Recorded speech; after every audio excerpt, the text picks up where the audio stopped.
Bonjour chers internautes de GFM.sn, nous avons le plaisir de recevoir aujourd'hui pour votre émission 13 minutes pour convaincre Madame Maïmouna Bousso, présidente du mouvement citoyen Khalas.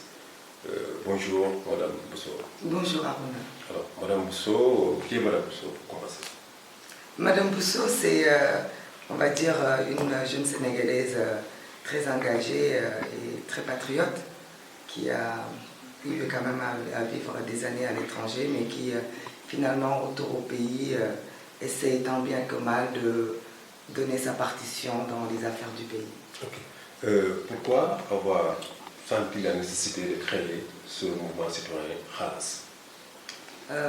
Ça c'est avec plaisir que je vais y répondre sans pour autant m'étendre de trop sur le sujet, parce que, comme je vous l'ai dit tout à l'heure, je suis très engagée de ce qui se passe dans mon pays, parce que je suis très patriote.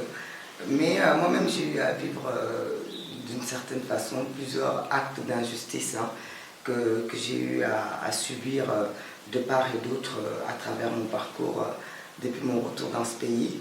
Et j'ai trouvé que ça m'avait pas mal freiné dans le développement et dans les ambitions que j'avais par rapport à mes pairs. Et au lieu de rester abattu, j'ai plutôt décidé de debout et de combattre et à travers ce mouvement d'apporter appui et réconfort à tous les autres qui sont dans cette situation pour qu'ensemble nous ne nous sentons pas seuls et pour qu'on puisse être écoutés, être entendus en cas d'injustice. Est-ce que vous pouvez, pour les internautes, nous dire quelles sont les quelques injustices dont vous avez été victime?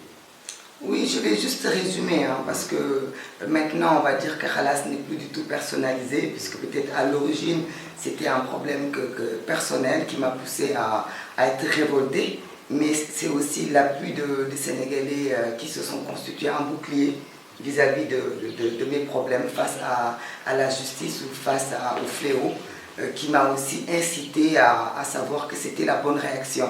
Quand un citoyen est dans ce genre de difficulté, il faut que d'autres citoyens se lèvent et disent non et lui apportent secours et réconfort. J'ai eu à vivre de l'injustice, on va dire, économique et sociale. Économique dans le sens où entre Sénégalais, il nous arrive d'avoir envie de travailler, de créer des sociétés, des affaires, des entreprises, et peut-être que des fois ça ne se passe pas bien. Donc quand on se réfère à la justice et qu'on amène des dossiers au niveau des tribunaux, on est quand même tenté à avoir de l'assurance d'être défendu, de l'assurance d'être secouru et d'avoir gain de cause, surtout quand on n'a pas tort. Et par rapport à ça, il faut dire qu'il y a beaucoup de choses qui sont à déplorer dans ce pays. Beaucoup de Sénégalais de l'extérieur qui voyagent et qui rentrent au pays, qui investissent leur argent, se retrouvent des fois escroqués, dilapidés ou tout simplement perdants à cause de la non-assistance de notre justice vis-à-vis de nous autres qui ne sommes pas ici, qui n'avons pas peut-être toutes les réalités entre nos mains, qui venons que de temps en temps. Donc on a quand même besoin que cette justice soit forte. Et par rapport à ça, on ne peut qu'être solidaire et on ne peut que se dire que c'est ensemble qu'on peut essayer de vaincre cela.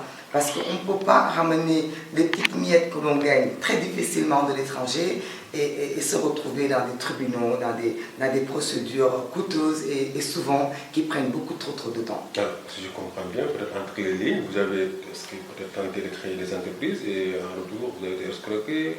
Oui, on va dire que j'ai eu à créer une entreprise qui s'appelait Torodo Fashion, qui est une entreprise Torodo parce que je suis très ancrée dans ma culture alpulaar, et qui est une SARL qui ne s'est pas très bien passée. L'entreprise employait peut-être 7 jeunes qui avaient la possibilité de travailler et de gagner leur vie, mais à travers des malfaçons de notre justice et peut-être des fois même de certains magistrats corrompus ou de certains avocats véreux, on s'est retrouvé dans des situations qui vraiment maintenant peuvent nous servir d'expérience pour éviter à d'autres de nos confrères de vivre les mêmes situations.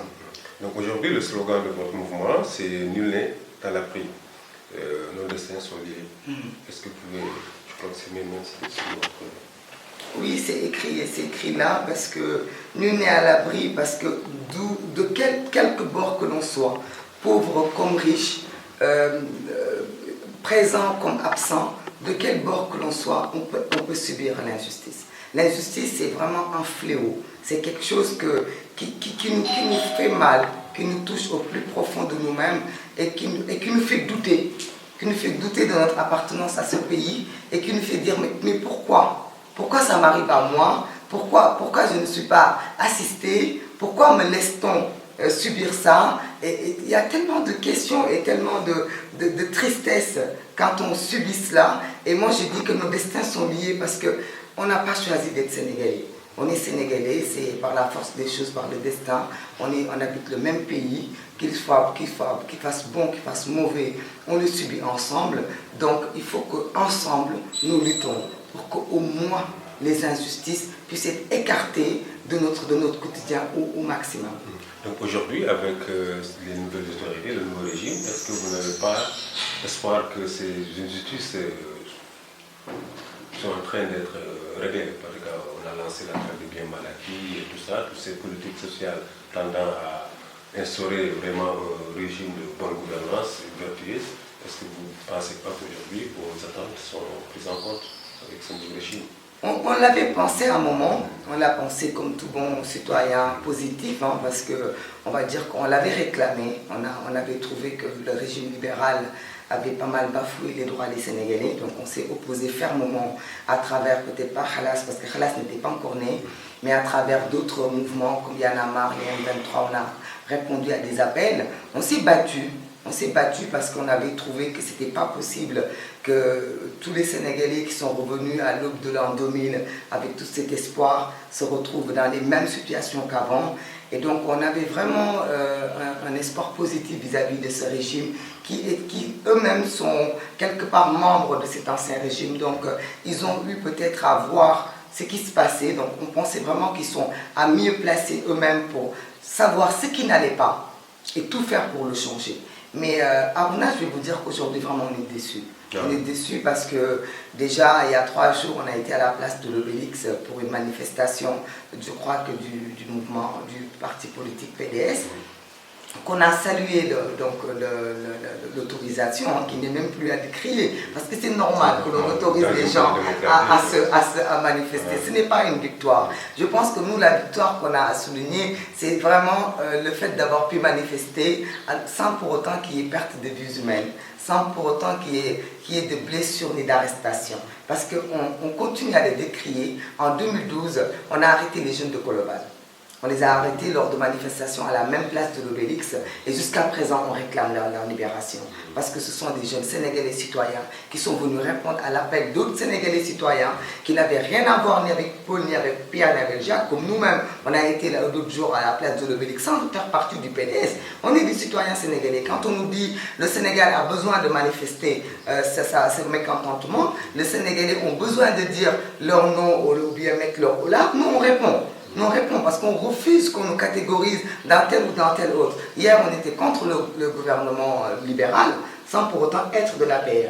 Aujourd'hui, on le précise, on est contre le gouvernement Macky Sall à travers sa politique injuste vis-à-vis des Sénégalais sans pour autant faire partie du PDS. On fait partie du peuple sénégalais, on cherche à avoir cette place légitime qu'on a en tant que citoyen parce que c'est une place, je pense, qui est la plus valorisante, hein, parce que les politiques, quoi qu'on dise, ont toujours besoin de nous hein, pour être élus où que ce soit. Donc je ne vois pas pourquoi on quitterait ce siège si confortable et si digne des citoyens pour aller nous mener dans d'autres barques, souvent qui sont menées par à bon port. Restons un peu à la place de l'Obélisque où l'ancien président Maître Abdoulaye Wade a fait un certain nombre de révélations, notamment le dossier du pétrole où le petit frère du président aurait touché 30% des commissions, ce qui s'élèverait à quelques 60 milliards. C'est cette question, qu'est-ce que vous en pensez? Vous partagez cette opinion? Est-ce qu'il doit prendre compte? Oui, moi je trouve que oui, peut-être qu'il devrait rendre compte, mais ce que je déplore d'abord, Aruna, c'est que depuis quelques années, on se retrouve dans une politique familiale au Sénégal. Peut-être ça a toujours été le cas, on n'a pas trop de chance. On a proposé, les politiciens ont proposé une autre voie que la voie de nos marabouts. Nos marabouts, bon, c'est clair, c'est cadré, c'est toujours l'héritage, on sait que le père est là, le fils est là, et ça continue. Les politiciens sont venus avec des slogans très modernes, très européens, la démocratie et autres. Ils nous ont proposé, non, on ne doit pas suivre ce chemin, on doit suivre le chemin des mérites, hein, le chemin de l'expérience, de l'expertise. Mais depuis quelques années, on se retrouve dans cette scène politique avec des frères, des demi-frères, des beaux-frères, des trucs apparentés. Et donc on ne sait pas où c'est qu'on en est. Voilà, où c'est qu'on en est. Au jour d'aujourd'hui, je ne vois pas. Vraiment, pourquoi on a du mal à comprendre le président Macky Sall? C'est parce que c'est un président que, pour la première fois, depuis 2000, bien sûr, on s'est battu pour élire le président Wade. Pour la première fois, le président Macky Sall a vu des jeunes porter son combat contre l'injustice et voter pour lui. Pourquoi avoir besoin d'aller chercher d'autres personnes pour travailler avec lui et pas ces jeunes Sénégalais-là qui se sont battus à côté de lui? Il faut qu'on arrête tout ce genre de choses-là. Je pense que Aliou Sall ne rend pas service à son frère en s'immisçant dans les affaires de l'État. Donc l'appel qu'on fait, c'est que le PDS était là, ils sont partis. Comme le PS était là, ils sont partis. L'APR est là et l'APR partira. Et le Sénégal restera. Donc on arrête de rentrer les familles et les problèmes familiaux dans la politique nationale. Donc aujourd'hui, l'actualité c'est un peu la francophonie qui va, le 15 juin qui va se tenir le 28-29, si je m'abuse, à Dakar. Quelles sont vos attentes par rapport à la francophonie? Oui, moi ce que je fais, c'est vraiment un appel à la réconciliation nationale et aussi à l'appel de l'acceptation de notre destin. La francophonie, ça fait partie de notre destin. Hein, on n'y peut rien, c'est comme l'esclavage. Je pense que s'il n'y avait pas eu l'esclavage, on n'aurait pas eu de grands frères comme Martin Luther King, on n'aurait pas eu toute cette révolution noire qu'on a eue aux États-Unis. S'il n'y avait pas eu la colonisation, il y a beaucoup de choses qui ne se seraient pas passées. Vous rejoignez un peu Senghor qui disait que la colonisation était un mal nécessaire. Oui, non, je ne dirais pas que c'est un mal nécessaire, mais je dirais que ça fait partie de notre histoire, ça fait partie de nous. Donc que l'on le veuille ou non, on ne peut pas le couper. Donc il faut faire avec. Il faut faire avec. On ne peut plus, là où est le monde, il n'y a plus de guerres à mener que les guerres de réconciliation et les guerres d'acceptation et les guerres de développement économique. Toute autre guerre, c'est peine perdue. On a dépassé tellement de siècles qu'au jour d'aujourd'hui, on ne peut pas refaire le monde. Donc il faut faire avec et perfectionner. On parle la langue française. Pourquoi ne parlons-nous pas la langue Wolof ou Pulaar? On parle la langue française qui est notre langue nationale. Il y a du bon, il y a du mauvais. Essayons d'aller de l'avant avec ce qu'il faut, par contre avec le respect de notre culture africaine, avec le respect de nos valeurs africaines. Ça c'est important et je pense que la francophonie est obligée, vu l'importance de la population africaine, de faire avec et de prendre en compte la population africaine dans toute sa diversité. Quel est l'appel que vous lancez à la jeunesse sénégalaise? J'appelle la jeunesse sénégalaise à croire en elle-même, à croire vraiment à sa force et à ses valeurs. À savoir que la politique n'existe pas dans notre pays depuis longtemps, elle existe que depuis peut-être notre indépendance. Avant il y avait le Sénégal, il ne faut pas que la politique dénature notre cher pays. Vous disiez tantôt que le problème du Sénégal est certes politique, mais est-ce que la solution aussi est politique? La solution n'est pas politique, la solution elle est sociale, la solution elle est patriotique, la solution elle est citoyenne. Il faut que tous les citoyens comprennent qu'on a besoin d'eux et qu'ils sont le pouvoir. Le pouvoir, on donne un mandat à un président, mais le pouvoir reste au peuple. Donc il faut qu'ils se fassent respecter de par leurs valeurs et de par leur comportement. Il faut qu'ils exigent leur respect. Merci. Merci Aruna. C'était votre émission 13 minutes pour convaincre. Nous avions le plaisir de recevoir aujourd'hui Mme Maïmouna Bousso, présidente du mouvement citoyen Khalas. Merci Aruna. Merci.